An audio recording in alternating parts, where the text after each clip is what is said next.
If you always wanted to be a Scientologist, but it wasn't quite zany enough for you, we present The Children of Now. A note to listeners, we had serious technical problems during the second half of this episode, which caused us to lose almost 2/3 of what we recorded. So this episode's going to be shorter than usual, and we don't actually get to the parenting advice section of this book.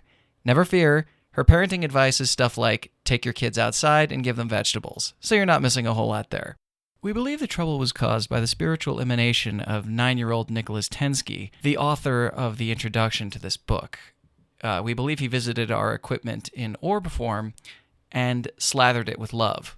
To quote Nicholas's poem, "Love moves me, love is beautiful, love is calming, love is touching, as it travels me."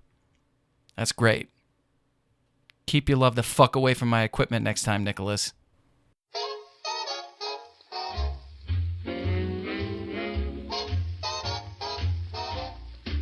Ladies and gentlemen, welcome to the second episode of Breeders' Book Club, the podcast where we read a parenting book and then discuss it. And what a parenting book we read this week, ladies and gentlemen.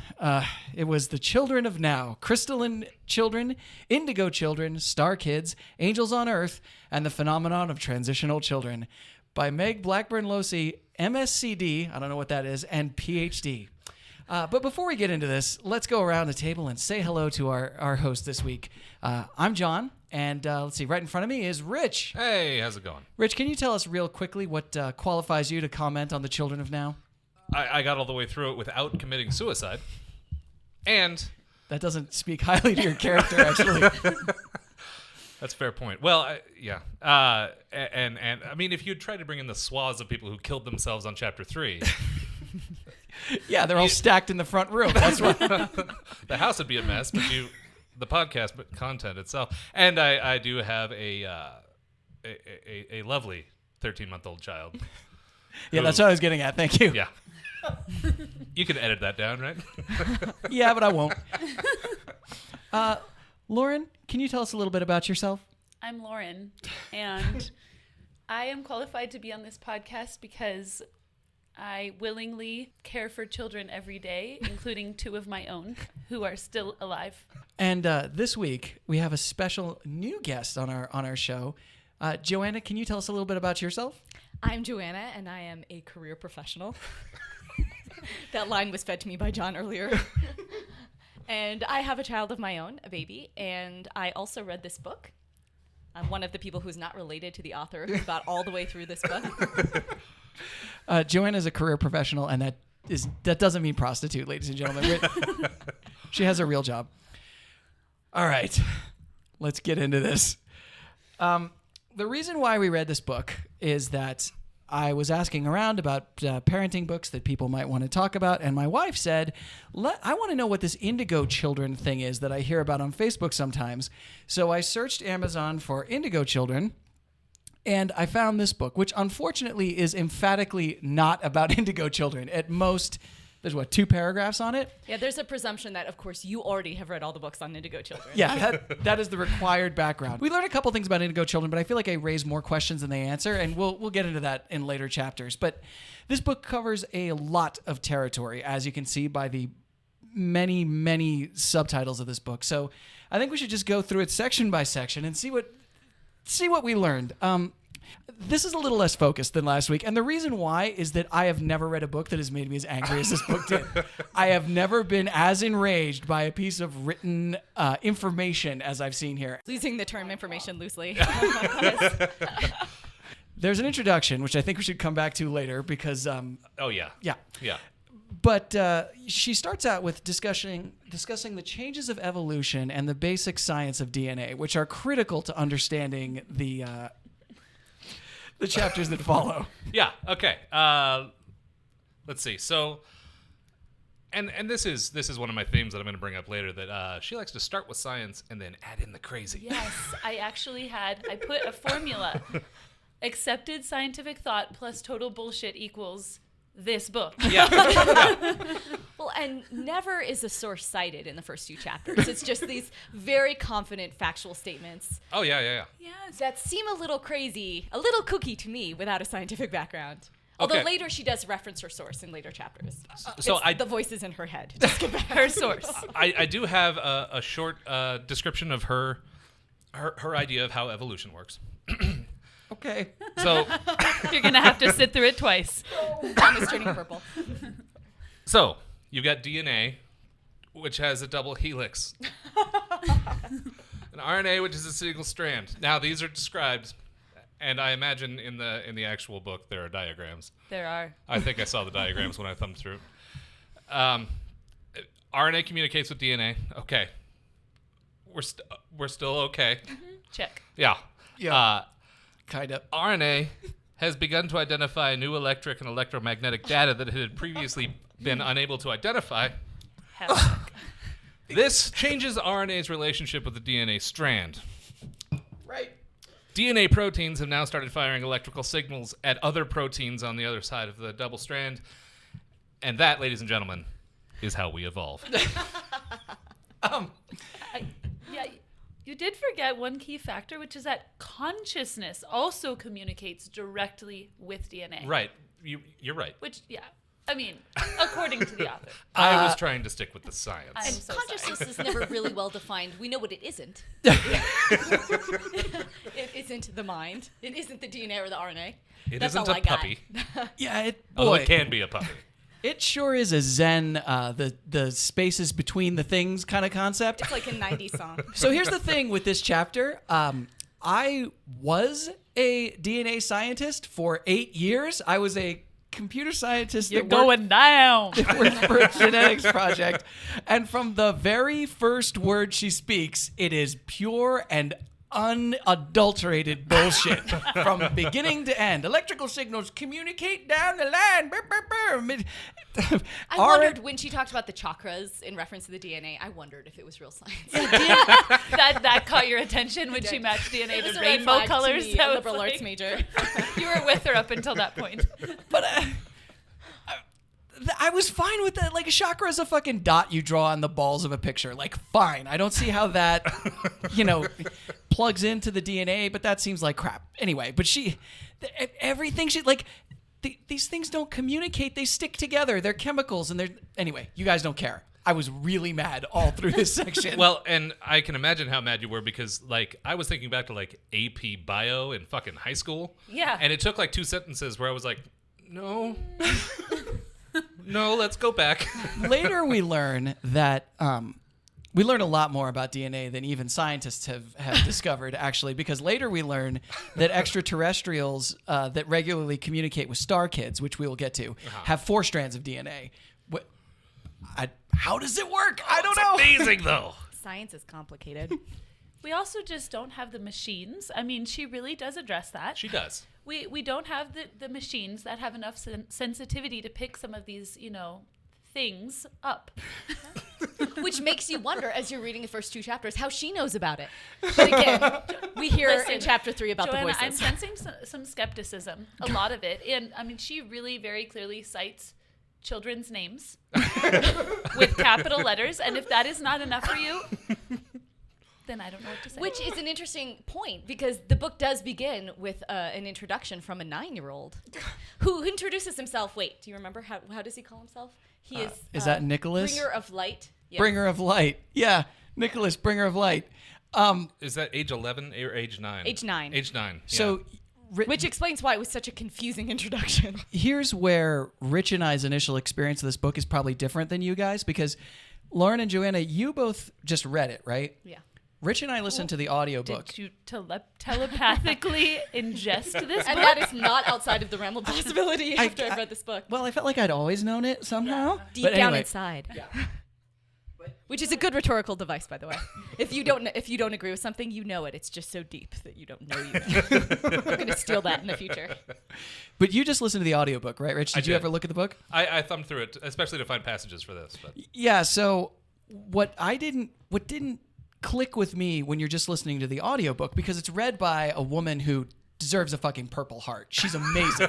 She sells every line in this. And either she doesn't believe it and she's just the best actress in the world, or she does believe it and then she deserves all kinds of credit for getting herself dressed in the morning, getting down to a studio for presumably several days in a row. Well, how did I describe her voice to you? I said it was like a really, really impassioned NPR person when they're begging for money. You know what it sounded like to me was, remember Sherry who had the puppet lamb chop? Yeah. Remember that? It's just like her reading this story, but like really buying it too. So there, but what's different when you're listening to the audiobook is that you read the foreword and you think, who is this arrogant fucking asshole of a 9-year-old who he says, although my cosmic adventures have taken me all the way from walking beside Jesus to Atlantis, here I am all knowing and innocent at the same time. What insight, what modesty. I don't care how old you are. Fuck you. If you're saying something like that. But what you don't see if you're listening to the audiobook is the picture of Nicholas, wheelchair bound and clearly paralyzed. I want you to publicly apologize for saying fuck you to a wheelchair-bound boy, 9-year-old. Who is a self-identified bringer of light and love. Boy, it puts you in a difficult position morally. It does. Can we jump to the spoiler later in the book when we find out that Nicholas also writes a bunch of poetry and has, quote unquote, help with his spelling? Yes, has a facilitator, I think is what his helpmate is called. Yeah. Well, that's I mean, yeah, we're skipping ahead a little, but let's just give away the twist. For the first about half of the book, you read these anecdotes from the biggest asshole children you've ever seen, and only over time does it become clear that these children don't speak because they're like deeply paralyzed. And Meg here is just being their medium, and which is why they communicate in a way that is very similar to her oddly self-important style in everything they say. Yes. It's their telepathic communications that are being recorded. I would like to remind you, though, that she does tell us there's no way that she has the imagination to just write this shit. Yeah. That's how we know it's true. Yeah. That's logic, my friends. That's logic. I do just want to say, if we have any children that are listeners, which I really hope we don't, but please don't install your protective energetic walls right now that block the information stream that we are trying to give you. This is a quote that she talks about, that children sometimes put up protective energetic walls around them, and I really want to make sure that we're just being fair to the children in our podcast. More science. I feel like we are getting into some fairly full contact psychic experience here, though. So I have installed protective energetic walls just around my genitals in case of really hard impacts. Thanks for the heads up. Listeners, if this isn't making sense to you, I cannot convey how wall-to-wall the bullshit is. In the James Dobson book, I highlighted passages that I thought were factually dubious. I started doing that, and on page 2, I stopped because every line had been highlighted that far. Like, there is nothing not crazy in the first 200 pages of this book. Well, I think we need a general summary of what this book is about. I think it's not clear yet. Yes. So, there's a science at the beginning where we learn that because DNA has learned to communicate with RNA in ways they couldn't before, presumably they went to marriage counseling or something like that, so now they finally have all these avenues of communication they didn't have before. Humankind is evolving faster than ever, which means there's all kinds of new children being born. There are the indigo children, which, fascinating as they are, will not be addressed by this book, apparently because of like a cease and desist order from a different author or something. But she's really keen to tell us about the children of now, which are the crystalline children, the angelic children, the transitional... The star kids. Star kids. Children of the stars, which I think is a really important distinction, just because if you do want to kill yourself, by the time you get to that page, you can come up with a theme song that creates a reality TV show in your head called Children of the Stars, which is what I did.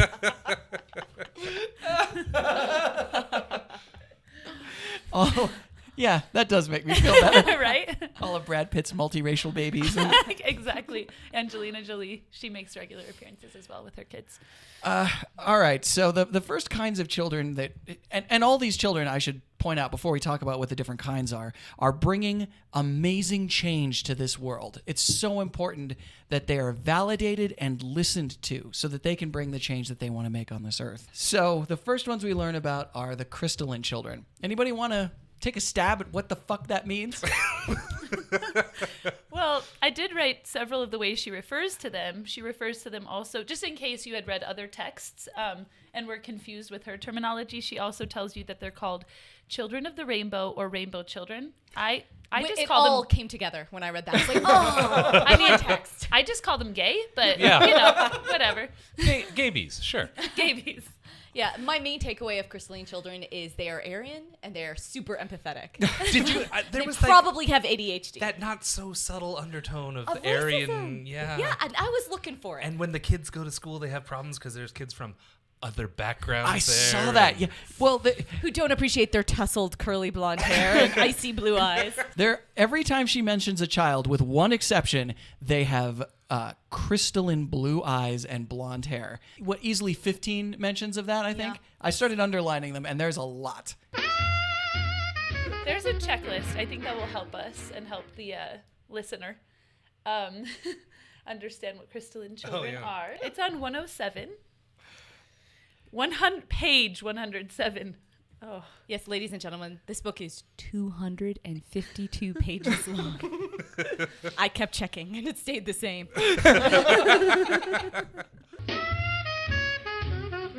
We completely forgot something, some very important background that comes before we learn what the different children are, which is how she found out about the different kinds of children.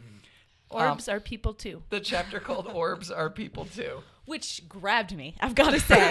From the point of view of being a critical reader, that was a zipper opening. It is. And because I've always dismissed orbs. You know, I've never seen them as true people. See, the point that I came to was not as a critical reader, but as a T-shirt maker. Orbs are people too. That really lays your political stance on orbs really front and center. Again, listener, the way you're being jerked from topic to topic here is no different than the reading experience. So we're really recapitulating that for you. So we learn that the way that she found out about all the various children she's going to talk about are a combination of her relationship with the masters and her relationship with the orbs. The masters are these guys that just show up in her mind and face. In her living room. In living room, who teach her science and stuff. And she can't always understand all the things that they tell her, but then she finds that the people that she needs to pass the information on to come along and she explains it to them.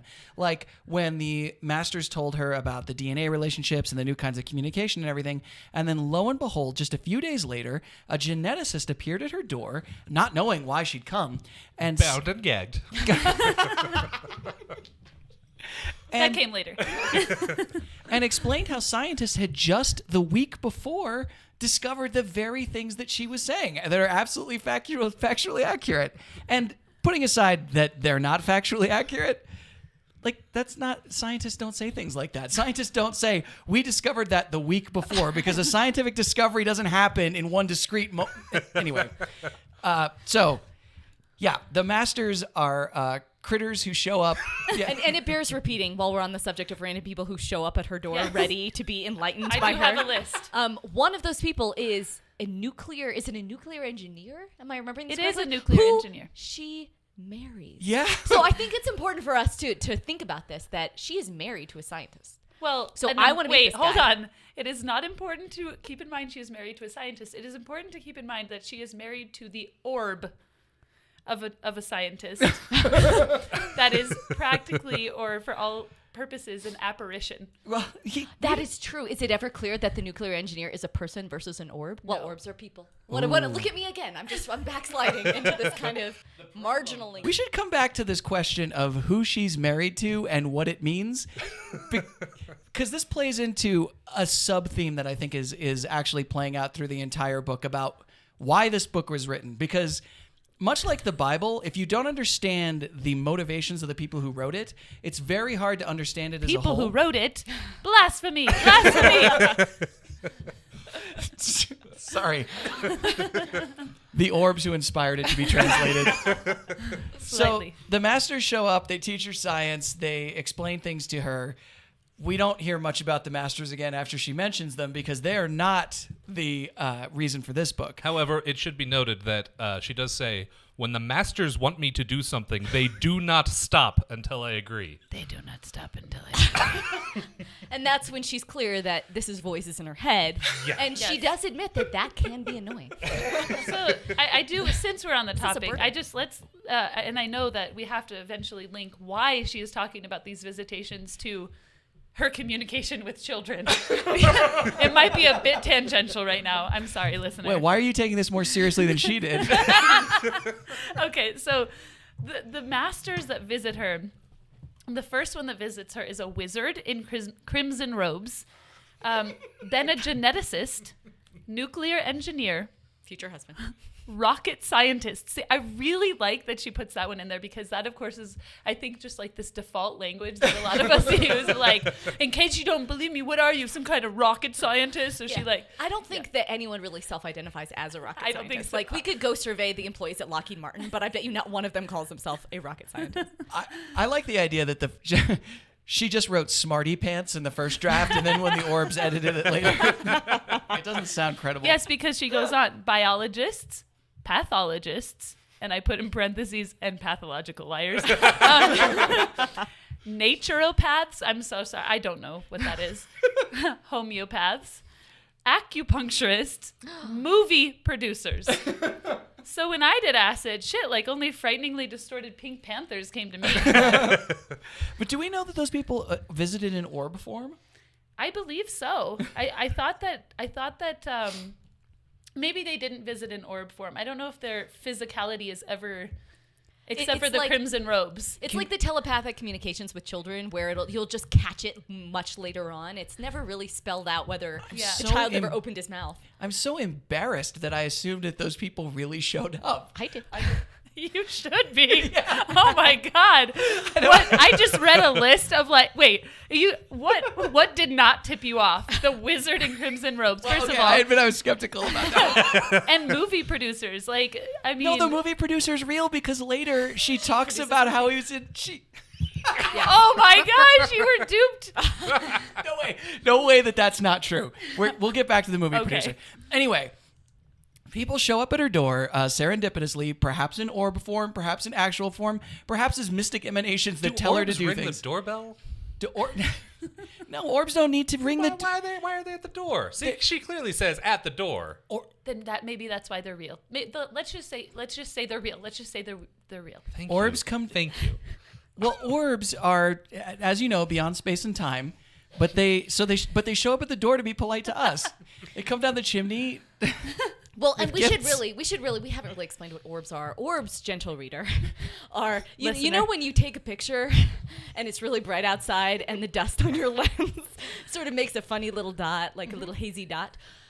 That's an orb. Yeah, have you ever seen J.J. Abrams' cinematography style? Every time you see a lens flare, that's an orb. And they're all in SAG, so he has to spend a shitload of money to get those orbs for his film. And so the orb itself, from what I understand, is that it is the telepathic projection of Consciousness of a person.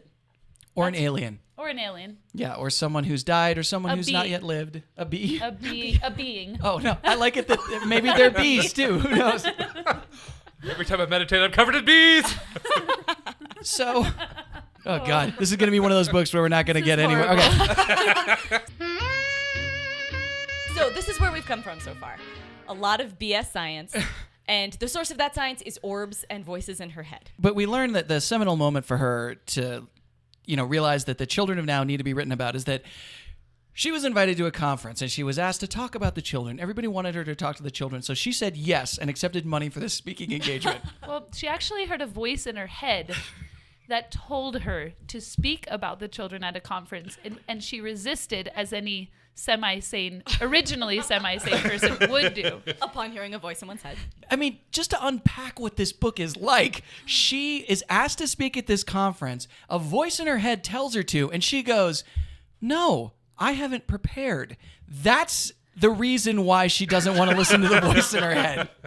I haven't done my homework. And then over the course of many weeks leading up to this, she's obviously done no preparation, but the voices keep hounding her, so she agrees to do it. She shows up and leads a lively question and answer session at the conference. So she did no work and just bullshitted her way through this talk. At the end of it, she started to feel a mysterious weight that was pulling down one shoulder. It was accompanied by her hearing things and sort of all the other symptoms of a stroke. But just like you would in that situation, she checked in with herself, examined her aura, and determined that an orb had attached itself to her right shoulder. And the orb was heavy. Yep, it was heavy. So now, like bipolar Quasimodo, she's limping around the hotel, talking to herself. And anyone who will listen to her about the orbs. Once she mentioned the orbs to other people, the other people who are inclined to talk to her started noticing orbs too, because why the fuck not, right? Because it's group psychosis. It's the suggestible people. When someone comes up to you and corners you in a hotel lobby, perhaps, hopefully it wasn't in the elevator, very wide-eyed and says, "Do you see the orb on my shoulder?" One might be inclined to say yes. Well, also, though, this is a hotel that is hosting this conference, so it is chock full of people who are inclined to say, like, "Oh shit, are we seeing orbs now?" Yeah. Oh shit. Yeah, orbs. Mine is from Atlantis. It was just a scary panther, but now it's an orb. Do you guys see that I have lost objectivity on this book? This is why I think No. I'm No, going to what do you steer us mean? back to one quick thing. Okay, go ahead. I just want to steer us back. So this book purports to be a helpful book to many people. And I think that we need to just go back to framing it so that the listener realizes how unhelpful it is. Because right now we're just going, oh my gosh, this is crazy. But the claims for this book are pretty grand. First of all, I feel like a claim for parents that she sort of is able to reach through her conferences is that, we can help children who kind of are on the fringes of society in some way, whether it be that they are disabled or whether it be that they can't speak, whether it be that they have ADHD. She basically takes every problematic or things that we consider problematic in our society relating to children and says, no, they're not that way.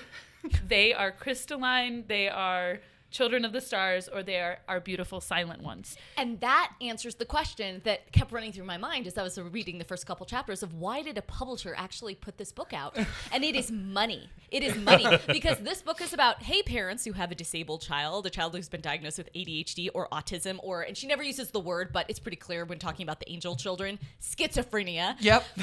Your child isn't disabled or suffering. Your child is just super evolved. Your child is better than other children. Yay! To me, this all plays into a very important philosophical question that this book raises, which is it possible to do great evil while believing yourself to do good? We'll come back to that because I feel like that's a pretty big question. Well, and I think it's important in talking about this to note my favorite part of the whole book, which is on page 5.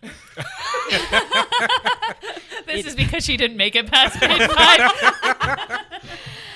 It is the disclaimer.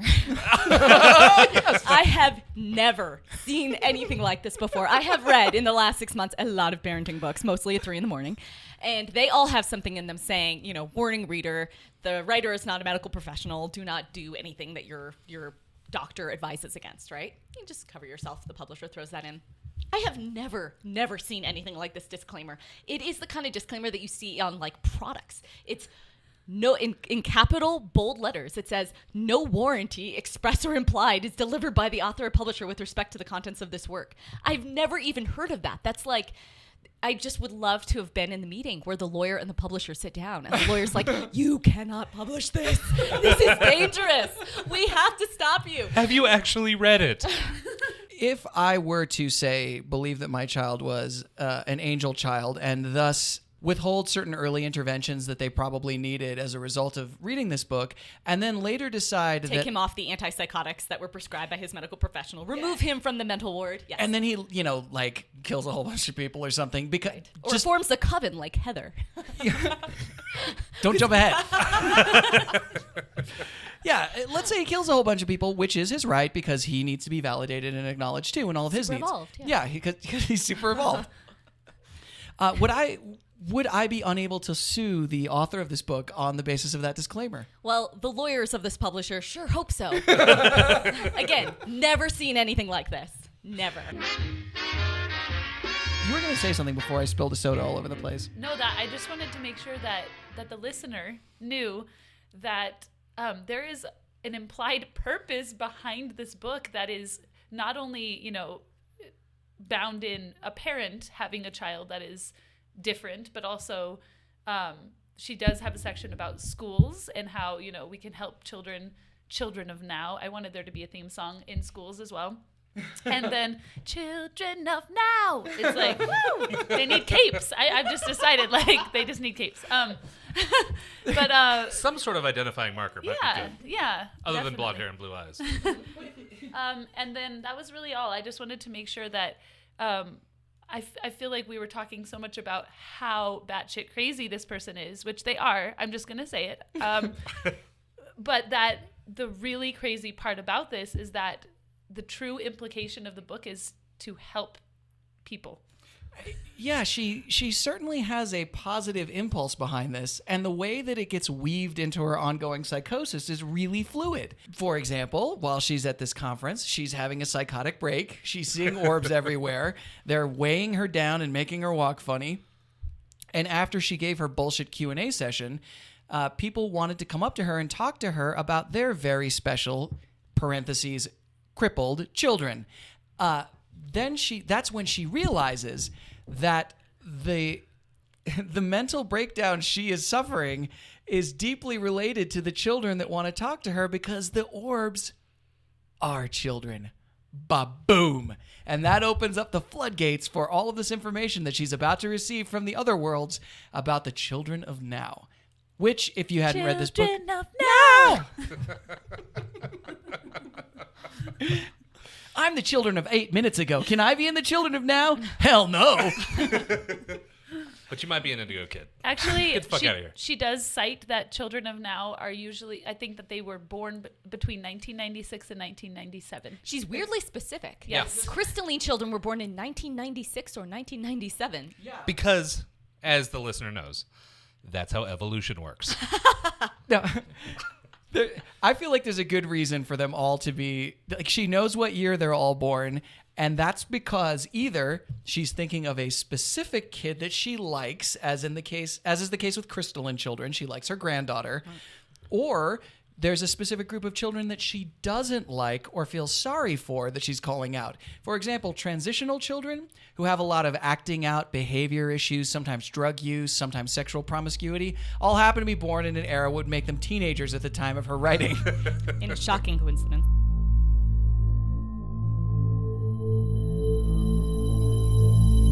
Children of now! So, ladies and gentlemen, we recorded almost 2 hours of discussion on the Children of Now, but then around minute 36, apparently, something happened where our equipment was not actually recording. We know exactly what happened, John. Please just tell the listener what happened.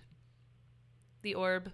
Come on. I don't want the orb to intervene any further. Now. Okay. As far as we know, Speak respectfully of the orb and we'll be fine. as we know, star children, crystalline children, the beautiful silent ones, and all the others have the ability to manipulate electronic equipment at a distance, and I can only assume that the orbs / the masters / Dr. Meg Losey, Ph.D., who is a medical intuitive, fucked up our recording equipment so that we lost a large section of the second half of this book. Now, I'm going to do my best to recover it. I probably won't be able to. So we are going to, in the next 10 minutes, which is all we have left for recording, we're going to very quickly go through some things that we discussed while we were in the time that we lost and see what we can recover. Joanna, what were your favorite parts of the book that we talked about?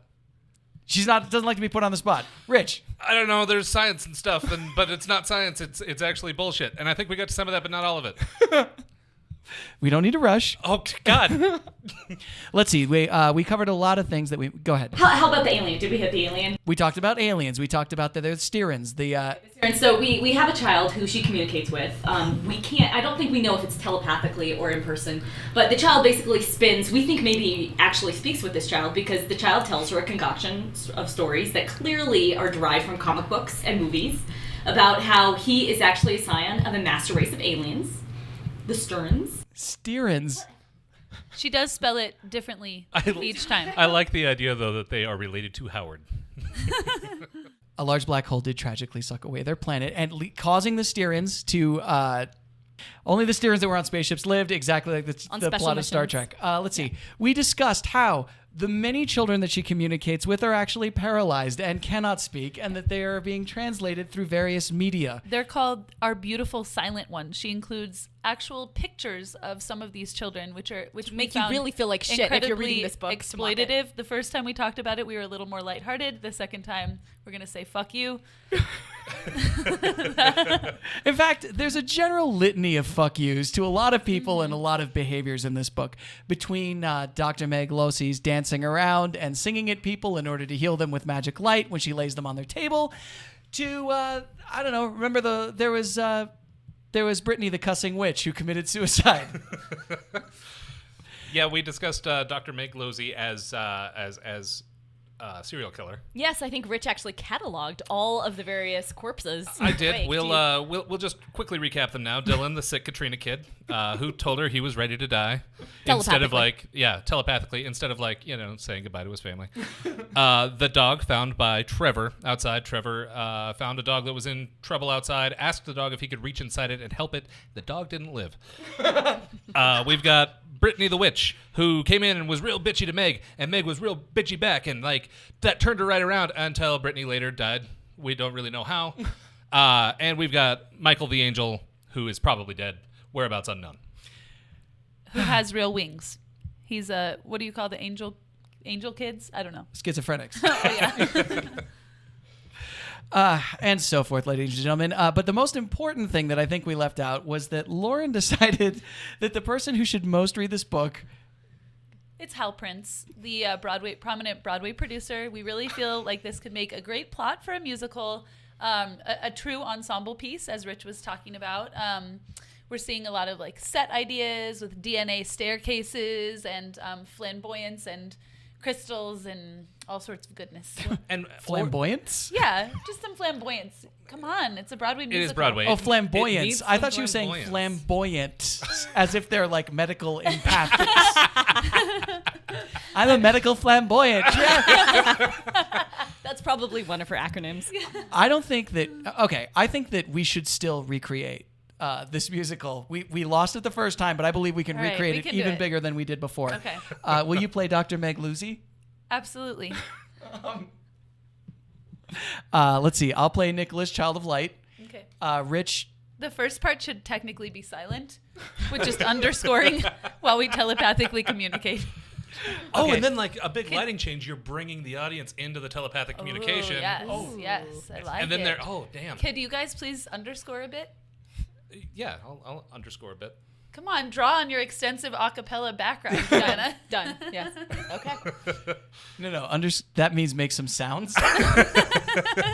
Not just by underscore. She doesn't mean just have a lot of emphasis in your own mind. I just want to say I was nodding vigorously. We don't need underscoring, but just listen or know that in this musical there will be lots of underscoring to signify to the less telepathic people in the audience that telepathy is occurring. Losers. Okay, so I'll be Nicholas Tensky. Copyright all the things I say, my family. I will. Rights reserved. All right, and this scene begins with us just staring intensely at each other. This is creepy even to me.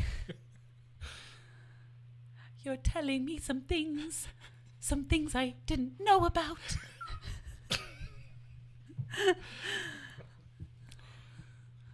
Things about love. I need you to write a poem.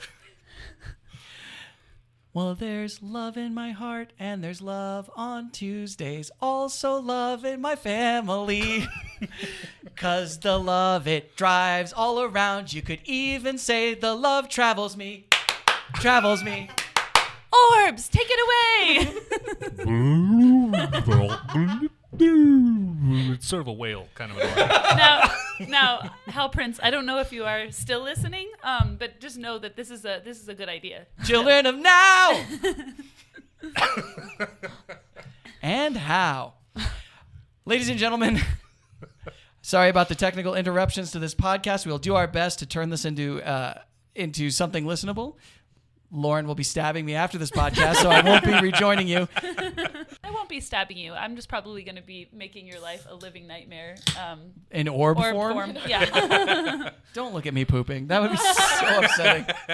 If I were an orb, that's the first thing I would do. I think that's actually that's going to be the Keystone song. If I were an orb, and orbs are people too, is part of the chorus.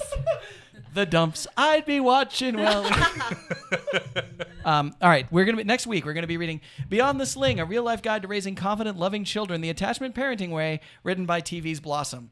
So read up if you have a severe problem with judgment. Or if you like Blossom. That's not a reason to read this book. That's the reason I'm gonna read it.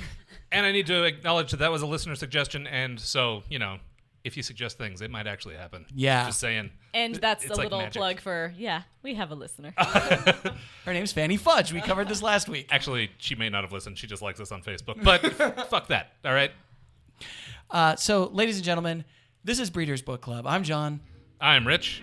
Lauren. I'm Joanna. Thank you for listening. May the orbs be ever in your orbit. It's kind of Hunger Games even. Be ever in your orbit.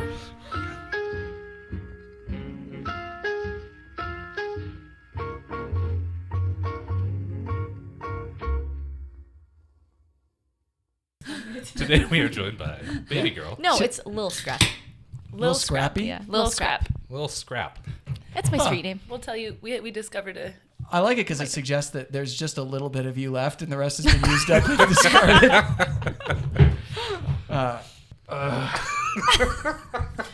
All right. Everybody ready to go? Okay.